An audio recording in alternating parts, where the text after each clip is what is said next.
for the afternoon. So Lord Marland, thank you for the opportunity here. It's my great honour to introduce His Excellency Nana Akufo-Addo, who is the President of Ghana. So, Your Excellency, I would be delighted if you could join us on the podium.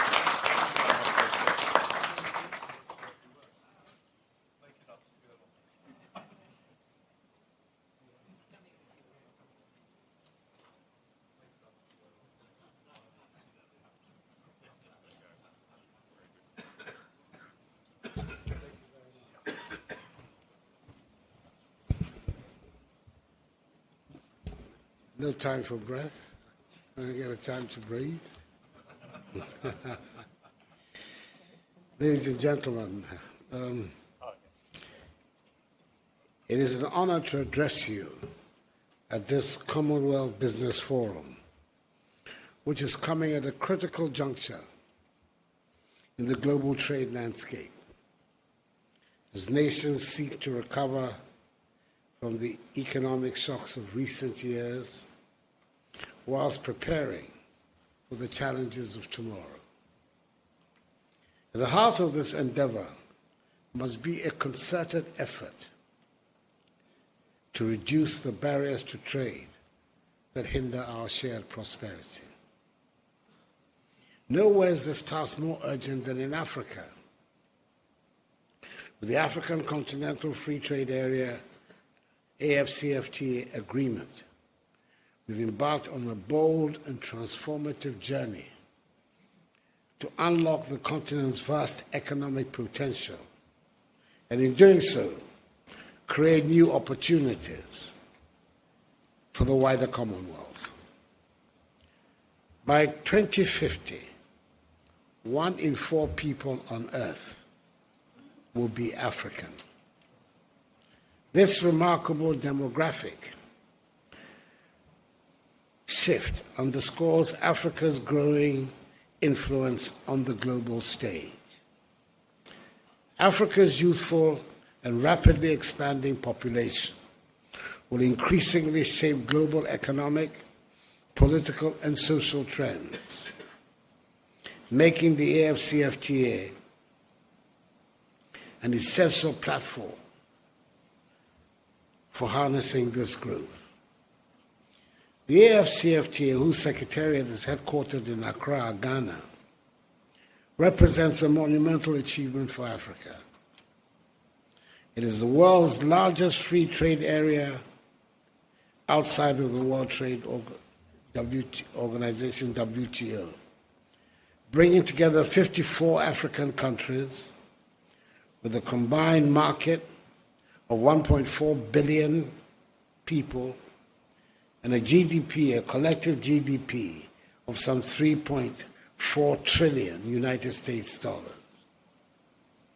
According to the United Nations Economic Commission for Africa, UNECA, I quote, intra-Africa trade could be 34% higher in 2045 than without the AfCFTA in the same year. By eliminating tariffs on 90% of goods, reducing non-tariff barriers, and harmonizing trade policies, the AfCFTA seeks to accelerate intra-Africa trade, industrialization, and economic diversification. This agreement is not merely an African initiative. It is a global one with profound implications for our Commonwealth family.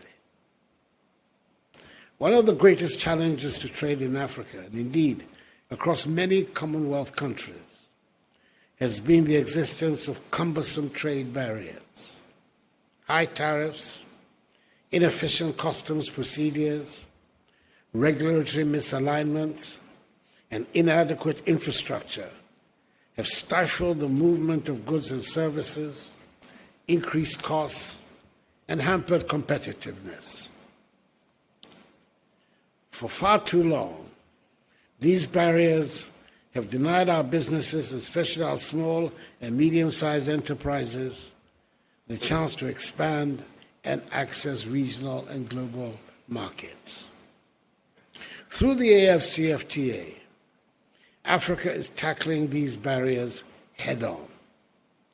The agreement still will facilitate the movement of goods, services, and capital across borders, enabling African businesses to integrate into regional and global value chains. By 2030, it is estimated that intra-Africa trade could increase by more than 50%, bringing immense benefits in sectors such as agriculture, manufacturing, and services. In the Commonwealth, with its diverse membership of 56 countries, spanning Africa, Asia, the Caribbean, Europe, and the Pacific, we have a unique opportunity to leverage the AFCFTA as a gateway for broader trade integration. The Commonwealth accounts for some 13% of global trade, and trade within the Commonwealth is set to reach $2 trillion United States dollars by 2030. Yet, we can do more. By harmonizing trade rules, facilitating investment flows, and strengthening digital trade, the Commonwealth can harness the potential of the AFCFTA to deepen trade links not just within Africa, but across the globe. Consider the following statistics. Africa's total exports to the Commonwealth stood at some 125 billion United States dollars in 2021. Yet this figure is dwarfed by the potential the AFCFTA holds to expand trade with Commonwealth countries, particularly in areas such as energy, infrastructure, technology, and agriculture. By reducing trade barriers, we can unlock new opportunities for investment and collaboration, increasing Africa's contribution to Commonwealth trade. Furthermore, Africa's youthful and growing population, coupled with their abundant natural resources, presents a compelling case for the centrality of the AFCFTA in reducing trade barriers across the Commonwealth. The integration of African economies through the AFCFTA creates a single market that is highly attractive to investors from across the Commonwealth, as it provides a platform for scaling up businesses, improving productivity, and fostering innovation. But reducing trade barriers requires more than just agreements on paper. It demands investment in critical infrastructure, roads, railways, ports, and digital connectivity, without which the movement of goods and services will remain constrained. This is where partnerships within the Commonwealth are crucial. We must work together to mobilize the necessary resources to build the infrastructure that will enable trade to flourish across our barriers. Ladies and gentlemen, the time has come for us to harness the transformative potential of the AFCFTA. By breaking down the barriers to trade, Africa stands to benefit not only her own citizens, but also its partnerships and partners across the Commonwealth and beyond. Together we can create a future where trade is not a privilege of a few, but a right for all. A future where the prosperity of one nation uplifts the prosperity of others. Let us commit to building a global trade environment that is open, inclusive, and equitable. And let us embrace the African Continental Free Trade Area as a powerful tool in reducing barriers to trade across the Commonwealth, fostering economic growth, and achieving shared prosperity for all. I thank you very much for your attention.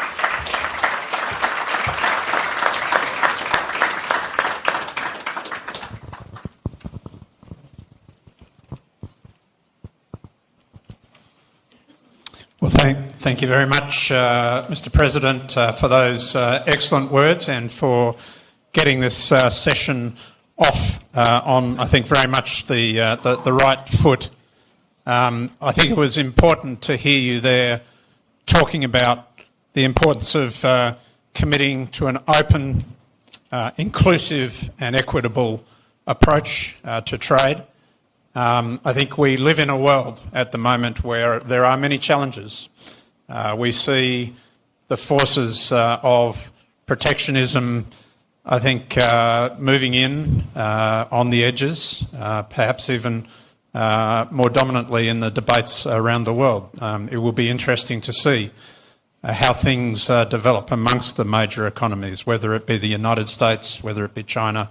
There are huge pressures on the horizon, but I think one of the things that, as we sit in this forum, the approach that we should have should fundamentally be one of optimism about the opportunities that are out there. And I think here, it's a great opportunity to recast the debate, to think about how we can work within the Commonwealth to promote the sort of approach that the President was suggesting right there. So openness, inclusivity and equity, I think, are important principles that we should start with. So important words.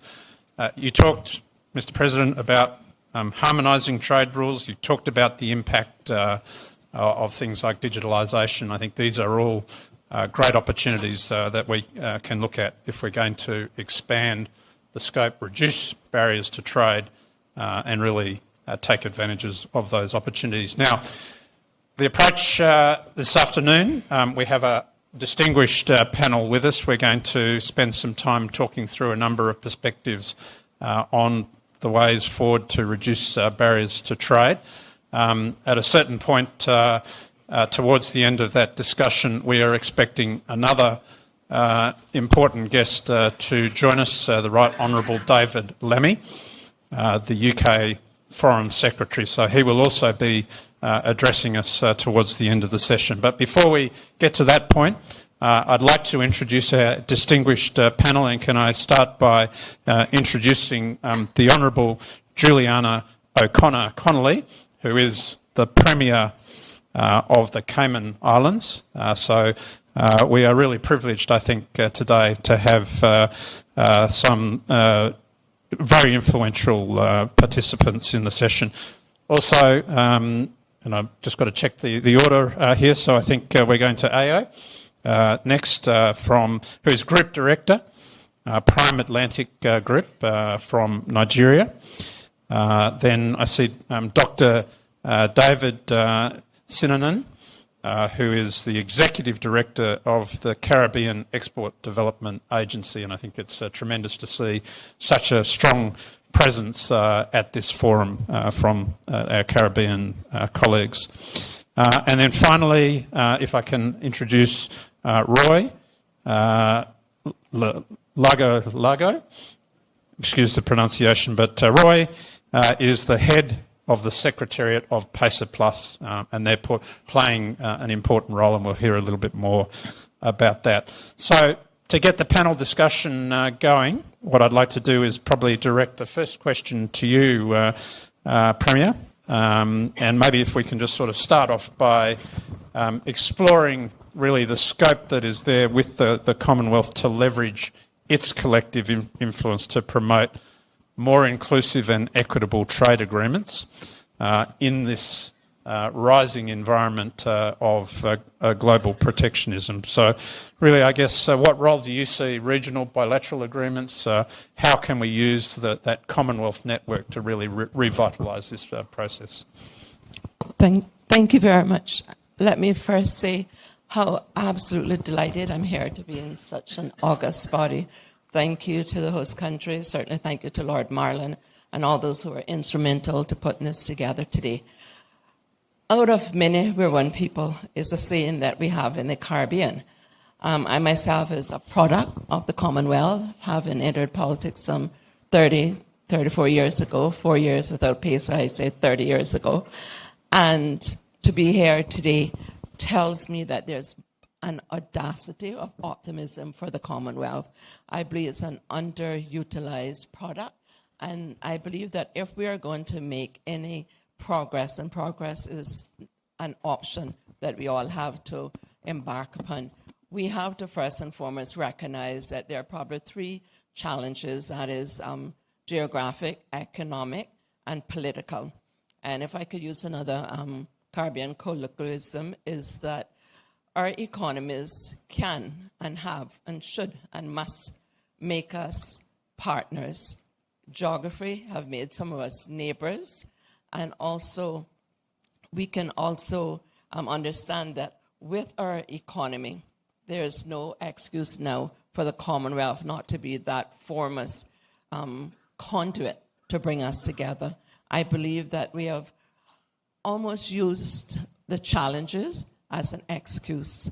And I believe that if we achieve nothing else today, Mr. Moderator, we ought to encourage ourselves that the Commonwealth, if we follow the European nation, if we follow the United States, that we can be one Commonwealth, one voice, and we can do that through tried and tested instruments as treaties, as MOUs, as agreement.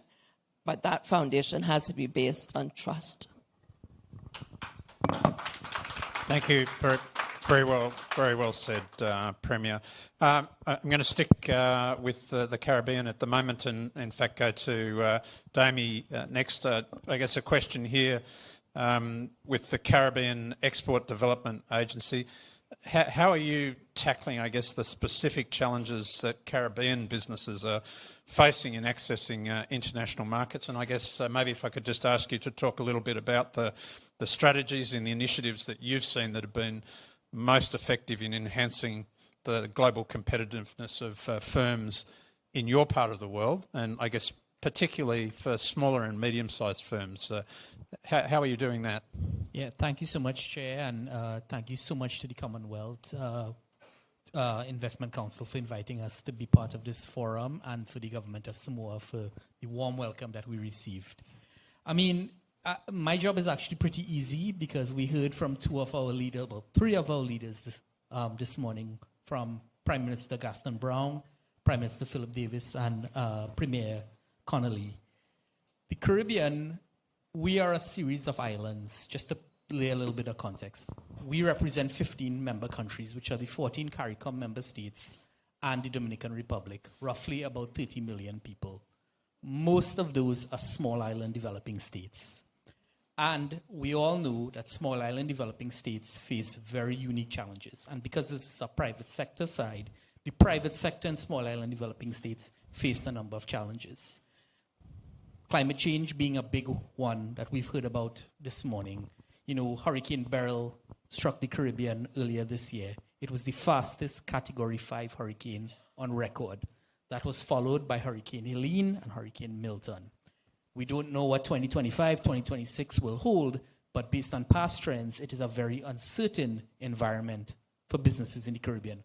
One hurricane can set your life and your livelihood back many, many years. So building resilience is something that Caribbean Export has been promoting very heavily amongst our private sector and our business.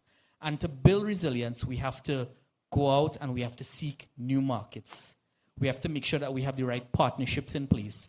And the Commonwealth should be an ideal group of countries that we can trade with, given all what we have discussed this morning and now.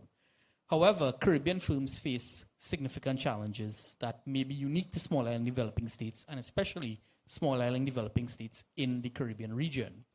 I mean, if you look at trading, 75% of the businesses in the Caribbean region are micro, small, and medium-sized enterprises. And when you talk about micro, small, and medium-sized enterprises in a small island state, that's a micro enterprise anywhere else in the world. Even a medium or a large business in the Caribbean region is a small business in Australia or in Ghana or anywhere else. We face problems with scalability. Firms just do not have the right scale to trade with any sort of significance with outside of the region and with large developing countries. They can't afford the shipping rates. They can't fulfill the orders that are needed. You are forced to look at niche markets. And when you're talking about niche markets, you run into issues such as regulatory frameworks, such as packaging and labeling requirements, phytosanitary requirements that small and medium-sized enterprises cannot meet. Then you have to look at access to finance, and we covered that in the previous panel. Small and medium-sized enterprises in the Caribbean region cannot access finance that are necessary to get them to scale up. And what are the challenges? I mean, there are numerous, but of course it's a very short panel, and I want to give everybody else a chance. Shipping and logistics. To get your goods out of the region or within the region is extremely expensive. It's easier to ship all the way up. If I'm in Barbados and I want to send something in St. Lucia, which is less than 50 miles away, I probably have to get it up to Miami and get it back down to St. Lucia, because that's the only competitive route that can happen. So these are some of the challenges that businesses and small and medium-sized enterprises face in the Caribbean region. Caribbean Export is promoting partnerships very, very heavily. And I'm very happy that, we have to look to new partners to really try to build our competitiveness. And we're promoting trade with Africa very, very heavily. In the last year, we conducted a mission to Ghana and to Nigeria, and we were able to realize the wealth of opportunities that exist in these territories. And we are pushing our businesses to come together and explore these opportunities. The demand is there. If we have the supply, then the shipping will come up. I heard the government of Ghana speaking very heavily about direct flights from Ghana to the Caribbean region, which will open up a whole new way for trading between both regions. And that's something that we have to continue to pursue. So I will stop there, and I will pass it back to the moderator, but I'll be happy to answer any other questions. Perfect. Perfect. Thanks. That's, I think, a great scene setter. Now, we're going to come back to those points that you've raised, I think, particularly about the challenges and the focus that we should have for the smaller island states, because I think that's particularly pertinent in the discussion that we are having over this couple of days.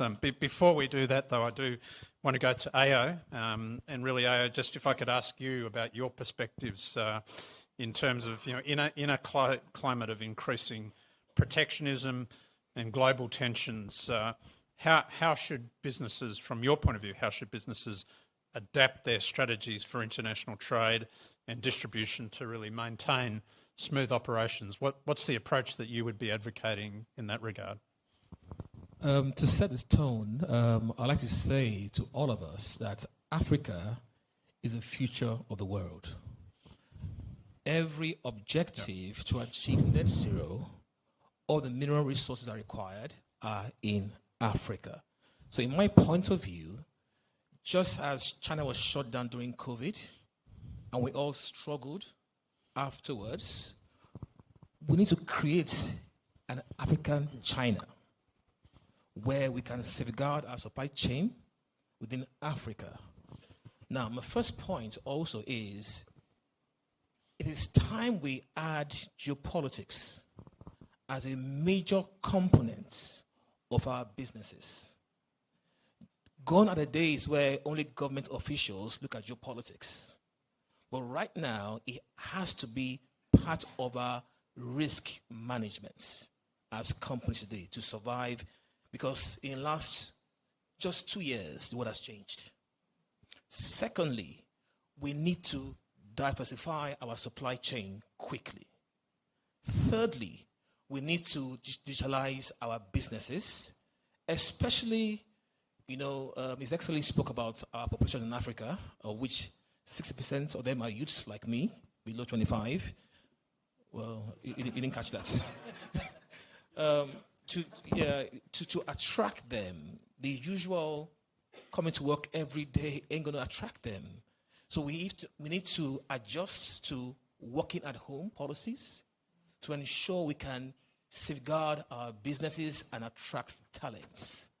Thirdly, we need to keep tabs on our institutions to ensure that we're able to rally around and maneuver all the red tape issues in our environments.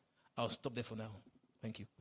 Thanks, AO, and I think very important to see the alignment of what you're saying there, the potential that you're identifying in Africa, which of course the President highlighted in his comments. So I think that's something that obviously we do need to bear in mind. It's an important part of the dimension of the Commonwealth family of nations. So I think that's something that we need to be mindful of, and as you're saying, in an environment where there is a lot of focus on managing risk, mitigating risk, diversification of markets. Really, I think from a business point of view, there's a huge appetite to look at how we do that, how we achieve that diversification. I think across many economies, major economies, we've seen the impact that trade disputes can have, the imposition of trade measures in recent times. It's a risky global environment, and so strategies that seek to manage those sorts of risks, I think, can give us a much greater sense of hope about where we can go and how we can bring nations together through strengthening those economic and trade ties. So I'd like to come back to this theme that we were talking about a little bit before, the relevance of reducing trade barriers for the small island states. And I think here I'd really like to bring Roy in. So Roy, PACER Plus specifically, maybe if you could give us a little bit of a broad explanation. What is that? Who's involved? The work that you're doing, what's the opportunity that's coming out of that, and really the focus, I guess, on the island states in the Pacific. What are the benefits for them? So maybe if you can give us a bit of a broad background on PACER Plus, firstly, would be great. Yeah, talafalava everyone. Thank you, Andrew. So kia ora, kia orana, whakalofalai atu, kamna Māori, nisa bulavanaka, malo elelei, Hello, Keta. Andrew, those are just some of the languages of the countries that are under PACER Plus, which is 10 countries. I think in Australia it's just g'day. I think that's the Australian one. Too right, mate. Yep. Good to see that Lord Marlin's okay as well from the trip up Mount Via earlier this week. Good to see you're good. But talafalava everyone, I'm the head of PACER Plus. PACER Plus is the free trade agreement here in the Pacific. It's quite unique because it's the only FTA in the Pacific that has trade and services and investment. There's other trade agreements in the Pacific that's mainly focused on trade and goods. But the Pacific Agreement on Close Economic Relations Plus is a development-centred trade agreement that was signed by 10 Pacific countries in December 2020 at the beginning of COVID-19, which was quite interesting for Pacific countries to decide to ratify a trade agreement as COVID was taking a hold of the world. And so under PACER Plus, we do look after a lot of small island developing states, but I also like to think of smaller island developing states. And I'm talking about some of the countries under PACER Plus, they only have a population of 1,600 people, so a lot smaller. So you've got small island developing states, and you've got smaller island developing states, like the Tuvalus, 10,000, Cook Islands, 15 to 20,000. So we don't have very big populations. And so the Pacific Agreement on Close Economic Relationship, we can associate with what President mentioned around removing the barriers to trade, reducing some of the tariffs, removing some of the non-tariff barriers, NTBs that are restricting some of the trade. So I can associate with what the President mentioned before, because that's a lot of the barriers that countries under PACER Plus are facing. PACER Plus is kindly funded by Australia and New Zealand governments. So thank you, Australia, and thank you, New Zealand. But we also have partnerships with the UK as well, that we partner with to implement some of the activities that we implement under PACER Plus. And the remit of PACER Plus is very big. We do legislation, we help with policy, we help with automation. We do training. We certify. We accredit. We do so many things. It covers such a huge remit of important areas for the Pacific countries, and so we're only 3 years old. We're quite young. It just feels like we've been around for quite a long time. But our organisation was established to implement the Free Trade Agreement. So we're the PACER Plus Implementation Unit and the Labour Mobility Secretariat. Sure. So Roy, is it true to say, I mean, the capacity building is a critical part of that framework, and you really see that as a major objective that you're supporting? Yes, yeah, definitely. It's actually our Pacific people, we're very impatient sometimes, We want things to happen really quickly, so we try and build an enabling environment, but the private sector put pressure on us to say, hey, we just want to access some markets.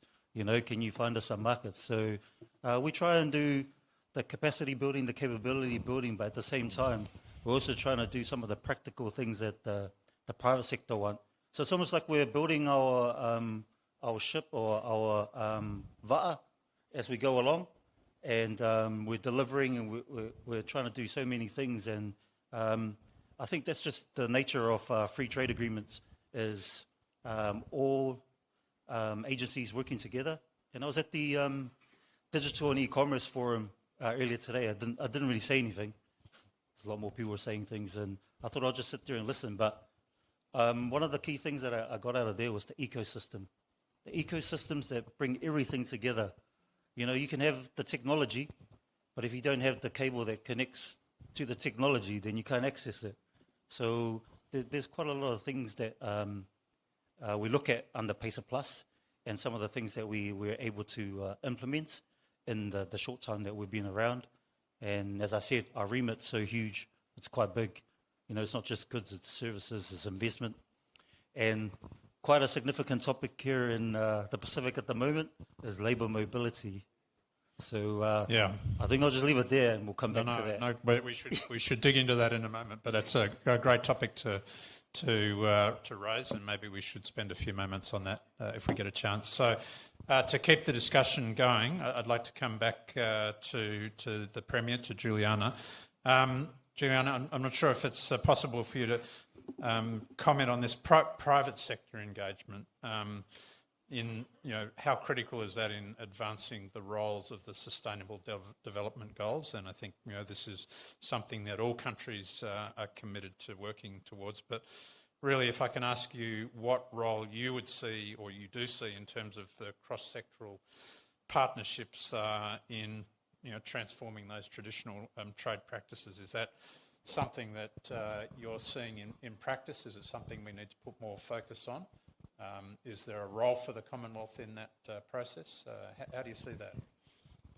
I certainly think, thank you for the question, I certainly think that there is a critical role for the Commonwealth in that process, and that the Commonwealth has decades and decades of experience. And so I think, for a starter, we need to do a deep dive. We need to do a forensic audit in the various jurisdictions that we have, including the small island states. Certainly from the Cayman context, we could not have survived unless we engage, and to some extent empowered, public-private partnership. For example, we have just about 87,500 persons, and yet we have one of the highest GPA in the entire world. We have very low taxation, and I'm saying that to give the background that a lot of this discussion here is how to, access, how we can utilize the Commonwealth, and I am going to leave most of the technical academic discussion to my colleagues on the left, because Cayman is in the fortunate position that we do have access to capital. We have come in a relatively short time from smoke pots to mosquitoes, the need to eradicate that, until we're now arrived in one of the top 10 financial jurisdictions. And we could only do that because of the connectivity. Because once we actually see what the problem is, and I think Commonwealth and indeed this forum knows what the problem is that access to reliable, affordable resources. We know that one of the problems is that the bureaucratic systems that we have and the non-friendly investor systems that we have. We know that one of the problems are that the ABC countries, the first world countries, have the broadband width, they have the undersea cables, they have the access to the internet connectivity. We know that the traditional way no longer works. And so unless we get those public-private partnerships, we're going to continue having these meetings and talking and talking. And I believe everyone of us here today have a vested interest to make the world a much better stage in which we found it. So it has worked in Cayman, and I am a living testimony of it in that we don't have in a goal like Africa or in a minerals, but we do offer services. And so if we can contextualize that to the more granular Commonwealth, the Commonwealth Secretariat, the Commonwealth Business Forum have resources. If we can find the utilization of e-commerce, the global spectrum to the desire, I just believe that if we could have a consummation of the desire, the wherewithal, the integrity, the honesty, and the lack of desire to accumulate wealth without being a commoner. And let me just break that down a little bit. I believe this here today sets a level playing field that those of us who have succeeded with the public-private partnership, we can look at the governments. In the Caymanian context with financial services, we were bombarded from non-Commonwealth territories, in particular the European territory, and we could have laid back and said, oh, we're small, we can't do it. Where there's integrity, political will, where there's a rule of law, where there's a stable government, which we find and we enjoy within the Commonwealth, we can do as Cayman has done. We go through, we negotiate, we sit at the table, we have forums such as this, we network, we talk, and we don't just allow it to be a talk shop. Sure. We allow it to be one that is implemented, that we have actions that we take away, and we can, in the call for breaks there, it's a tendency that all of the Africans will get together, all of the Brits will get together, all of the Caymanians is easy, there's only 4 of us. I just want to impress upon this forum that whilst we're here, we're one Commonwealth family, which necessitates we have to have one voice. We have to have that one desire to see all of us succeed. And we can, it's a chicken and an egg situation, but we are bold enough in the Commonwealth. Let me say that again. We are bold enough. We are experienced enough. We have, as Mandela said, the investment into our education, because oftentimes in the bigger countries feel that that investment is too extravagant. He said, if you think investment in our people, our greatest asset, and in education in particular, is expensive, try ignorance. And in all my years in the Commonwealth, this is one intellectual body. We just have to get those hands outreach and connected for this investment to work for our people. No, powerful. Yep. Very, very powerful words, Premier, and I think an important call to action. I think as we look around the room, we can see how far many people have travelled to come here. I think that's a testament to the willingness, the commitment, the preparation that is there, to the preparedness, I think, to really follow the path that you're suggesting. So I think it's a great call to action, and I'm sure something that people will be reflecting on. I want to take a moment just to pick up another topic that I've heard mentioned several times in the comments, and that's the role of technology and digital platforms in reducing trade barriers. So, I mean, clearly, as we modernise systems, as the world changes, this is, productivity is a huge driving force. I think many economies around the world, we've been struggling with how we maintain productivity. Trade is a huge driver of economic opportunity, but we have to approach it in a way which adapts to those modern systems. So I guess here a general question as to what people see in terms of the role of technology and digital platforms in reducing trade barriers and market access. Are there practical examples that we can see that highlight how important that can be? I'm going to come to you, Damie, first on this. This is a general question, so I'm happy to have 2 or 3 comments across the panel, but maybe given the organisation that you are running, Damie, in your practical experience, how important is that?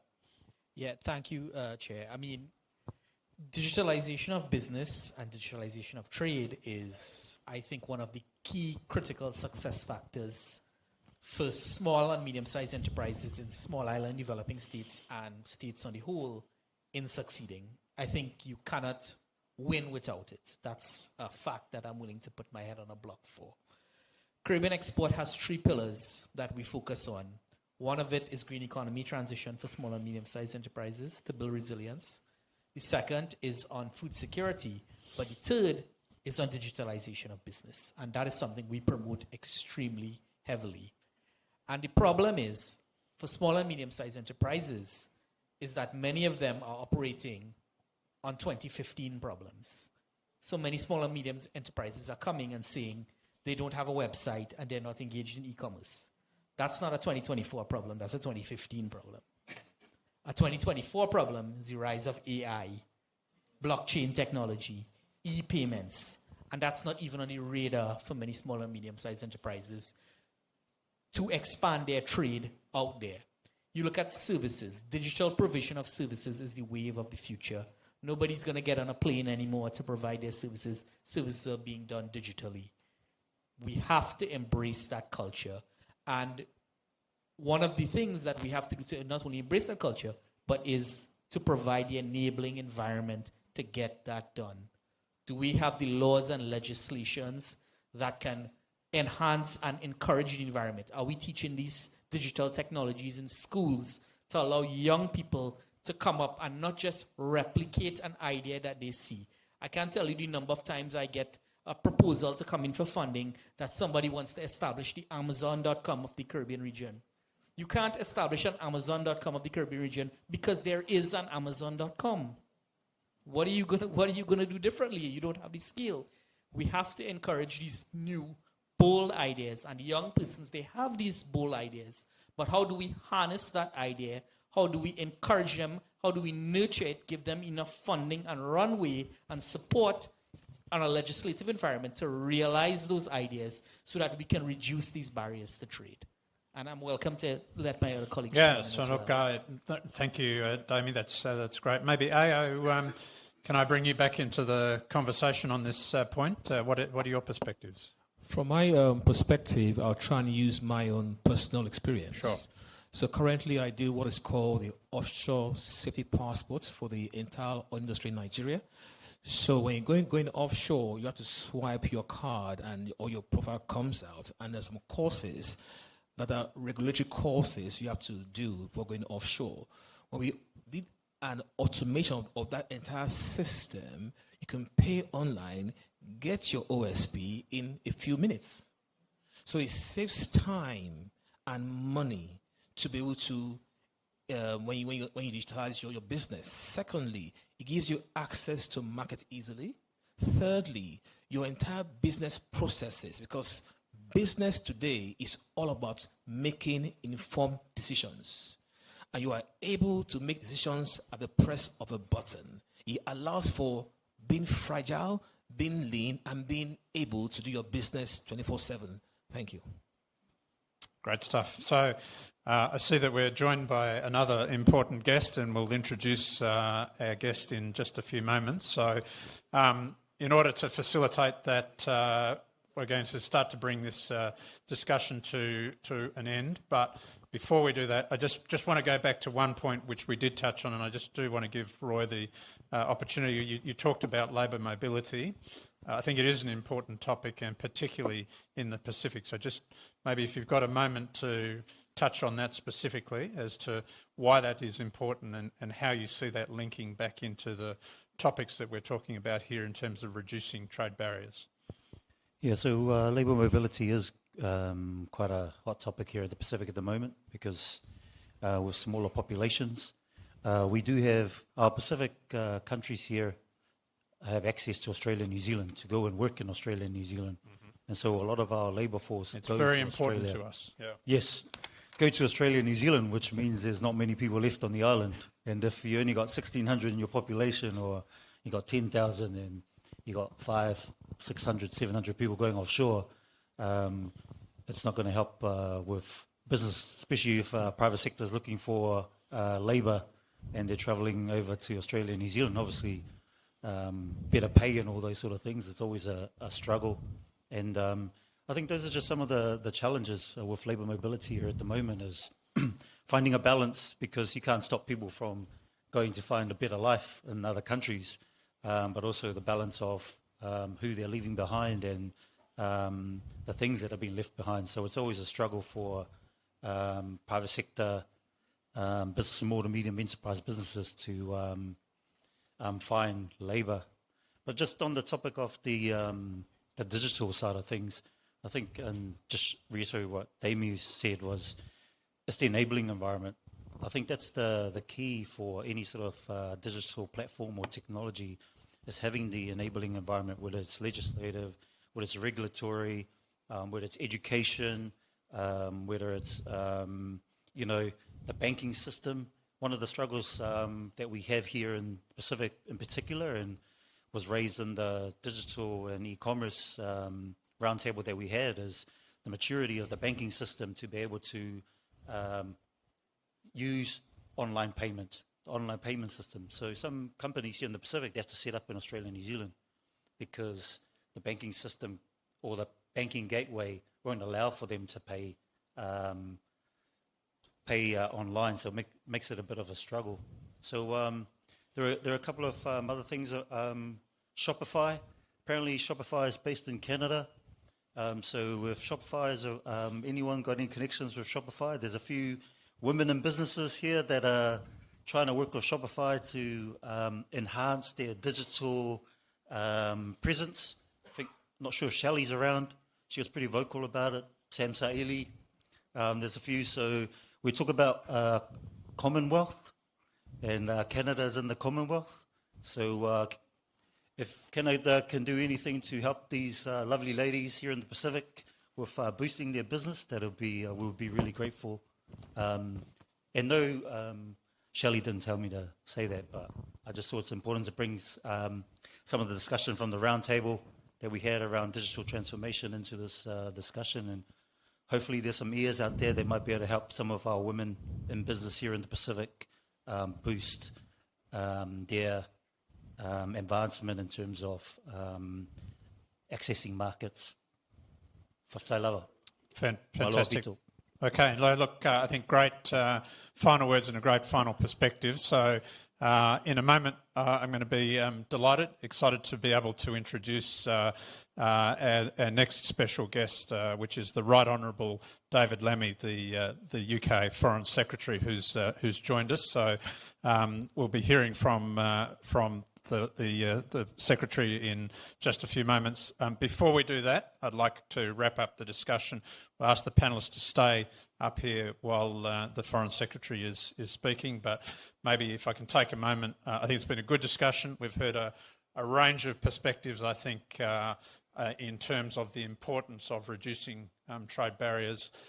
His Excellency, the President, I think, set the discussion off on exactly the right note, talking about the opportunities in Africa, the tremendous growth that's occurring there and will continue to grow.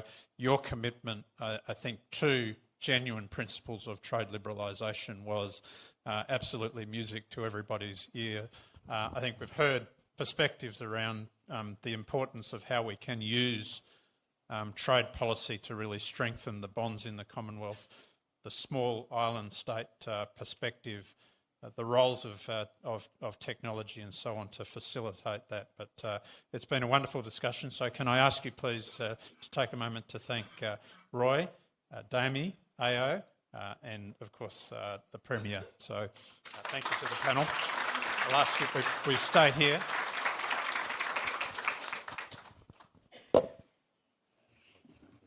So perhaps now if I can take a moment to welcome very warmly the Right Honourable David Lammy MP. I think there are a few jobs in global politics that I think offer great opportunities, great influence. And I think one of those absolutely important roles is the position that you hold, Sir, as the Secretary of State for Foreign, Commonwealth and Development Affairs. I certainly invite everybody in the room to please familiarise yourself with the Secretary's biography. It's a fascinating read. I think you've done so many things in your career, but you hold now, I think, really one of the really important and prestigious offices in global diplomacy. So without further delay, Sir, can I please invite the Right Honourable David Lammy, UK Foreign Secretary, to the podium, please.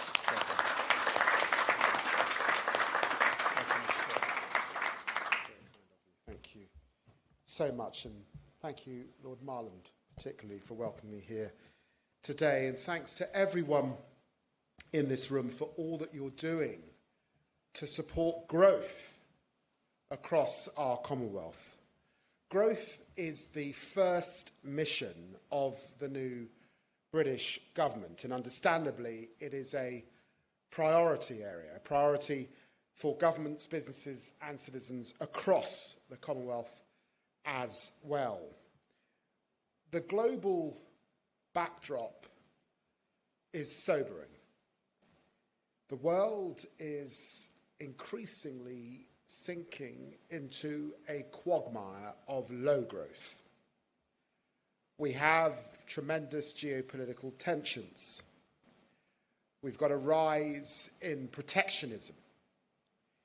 Rapid change, of course, in energy production and in technology. And the risk that these developments drive our politics to look increasingly inward. This is not the way, I think, to overcome the challenges that we face. As the late Sonny Ramphal, the titanic figure in Commonwealth history, said in a lecture in 1981, we live in an interdependent world. Interdependent means the North and the South need each other. And that's not a slogan. It describes a hard-headed reality. And it's in this spirit that we're meeting in Samoa this week. Members of the Commonwealth, as is well known, benefiting from that Commonwealth advantage. It costs 21% less to trade between Commonwealth members than to trade with non-members. Commonwealth countries tend to trade on average 20% more with each other than with non-members and generate 10% more investment with each other than with non-members. And I'm delighted that the latest review shows that Commonwealth trade was a record $854 billion. Staggering amount of money. That boosts trade and advantage between all of our members, whether from the global north or the global south, but in a volatile world, is not merely an advantage that we should take for granted. As you've been discussing today, we need that $854 billion to leverage the depth of our trade and investment relationships and the strength of our commitment to free trade in a fair and open rules-based society to benefit all of us. And that is the task for all of us in the current Commonwealth. Government and businesses, developed and developing economies, small island states, and some of the largest and most populous countries on the planet. We each can invest in one another. We each can innovate with one another, reduce trade frictions between one another in this new age of protectionism, and together build a more cooperative world. I'm delighted that this week we're seeing evidence of precisely that. Tomorrow I will co-host an event on the Commonwealth Plan of Action on investment and be able to say more on how the Commonwealth can work with the private sector particularly. And today I'm launching the next phase of the Commonwealth Standards Network. For 6 years, the British Standards Institution has been working with other Commonwealth standards bodies particularly. 80% of trade is affected by the standards of association technical regulations. Differing national standards act as a barrier to trade, whereas harmonised, internationally recognised standards, of course, facilitate trade. And by increasing an understanding of international standards and the process for developing them, we reduce that friction and those barriers to trade, and we amplify the voice of all our members within, of course, international trade-setting bodies. Access to new markets is what we desperately want for Commonwealth businesses, and a boost to development to Commonwealth members, and greater influence for the Commonwealth as a whole. This is a brilliant example of cooperating for mutual benefit. And I'm grateful to the BSI for having joined us for one of the roundtables being held today and sharing more detail of this work and the impact it's having. I hope your discussions today helped you to generate more ideas like this, work that we can do together to boost growth for all in the Commonwealth and across the world. We're here first and foremost to ensure that as we look across that Commonwealth family, with advances in technology, AI, quantum, that the jobs and opportunity for our young people are there in the future. We need growth to benefit that, to make that happen, and we need to reduce those barriers to ensure that it's sustained and we can see more of it. Thank you very much indeed.